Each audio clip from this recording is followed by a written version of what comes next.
સુરતના જહાંગીરપુરા વિસ્તારમાં મંદિરમાં લગ્ન કર્યા બાદ યુવતીએ પરિવારની સંબંધ મંજૂર ન હોય રજીસ્ટર મેરેજ કરવાની ના પાડતા પ્રેમીએ સરા જાહેર યુવતીને ચપ્પુના ઘા ઝીંકી લીધા હતા. હાલ તો પ્રેમીની પોલીસે ધરપકડ કરી છે. સુરતના જહાંગીરપુરા વિસ્તારમાં રહેતી યુવતી સોશિયલ મીડિયા મારફત મોરાભાગળ ખાંડા કુવા વિસ્તારમાં રહેતા પ્રતિક પટેલના સંપર્કમાં આવી હતી. ત્યારબાદ મંદિરમાં એકબીજાને ફુલહાર કરી કહેવાતા લગ્ન કર્યા હતા, પરંતુ આ લગ્ન યુવતીના પરિવારજનોને મંજૂર ન હોવાથી યુવતીએ પ્રતિક પટેલને રજીસ્ટર કરવાની ના પાડી દઈ સંબંધ તોડી નાખ્યો હતો.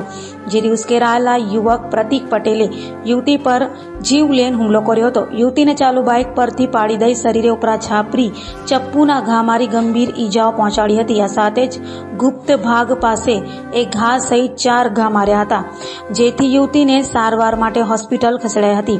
બનાવને પગલે જહાંગીરપુરા પોલીસે હત્યાની કોશિશનો ગુનો દાખલ કરી તાત્કાલિક તપાસ હાથ ધરી આરોપી પ્રેમી પ્રતિક પટેલને ઝડપી પાડી તેની વિરુદ્ધ કાયદેસરની કાર્યવાહી હાથ ધરી હતી.